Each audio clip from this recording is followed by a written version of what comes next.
പൂരനഗരിയുടെ സ്പന്ദനമായിരുന്ന നായ്ക്കനാലിലെ മുത്തശ്ശി ആൽമരം വിടവാങ്ങിയപ്പോൾ തൃശൂരിന് അതൊരു തണൽ നഷ്ടം മാത്രമായിരുന്നില്ല, മറിച്ച് ഒരു ചരിത്രത്തിന്റെ വിടവാങ്ങൽ കൂടിയായിരുന്നു.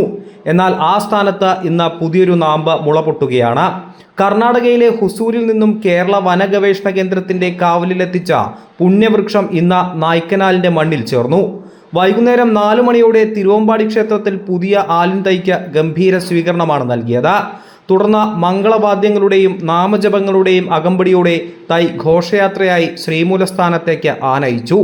വടക്കുംനാഥ ക്ഷേത്രം തന്ത്രി പുലിയന്നൂർ ശങ്കരനാരായണൻ നമ്പൂതിരിയുടെ സാന്നിധ്യത്തിലായിരുന്നു നടീൽ കർമ്മം. മന്ത്രോച്ചാരണങ്ങളാൽ മുഖരിതമായ അന്തരീക്ഷത്തിൽ ഭക്തജനങ്ങളും ദേശക്കാരും സാക്ഷിയായിരിക്കെ പുതിയ ആൽമരം നായ്ക്കനാലിന്റെ മണ്ണിൽ സ്ഥാനമുറപ്പിച്ചു.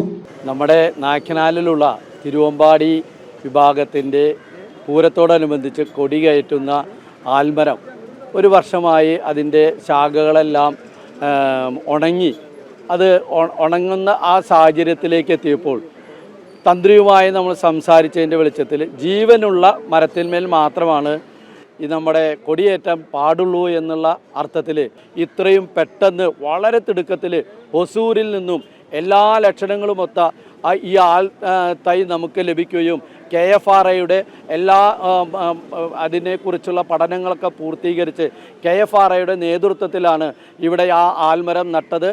കൊച്ചിൻ ദേവസ്വം ബോർഡ് ഭാരവാഹികൾ, തിരുവമ്പാടി ദേവസ്വം ഭാരവാഹികൾ എന്നിവരുടെ നേതൃത്വത്തിലായിരുന്നു ചടങ്ങുകൾ. കേരള വന ഗവേഷണ കേന്ദ്രത്തിന്റെ നിർദ്ദേശപ്രകാരം ശാസ്ത്രീയമായ രീതിയിലാണ് മരം നട്ടുപിടിപ്പിച്ചത്. ഇതോടെ പൂരക്കാലങ്ങളിൽ പന്തലുകൾക്കും മേളങ്ങൾക്കും സാക്ഷിയായി നിന്നിരുന്ന നായ്ക്കനാലിന്റെ പഴയ പ്രൗഢി തിരികെ വരുമെന്ന സന്തോഷത്തിലാണ് തൃശൂർക്കാർ.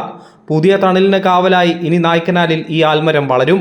ചരിത്രവും സംസ്കാരവും ഇഴചേരുന്ന ഈ മണ്ണിൽ വരും തലമുറകൾക്ക് പൈതൃകത്തിന്റെ തണലേകാൻ ഈ വടവൃക്ഷമുണ്ടാകും. അമൃത ന്യൂസ്, തൃശൂർ.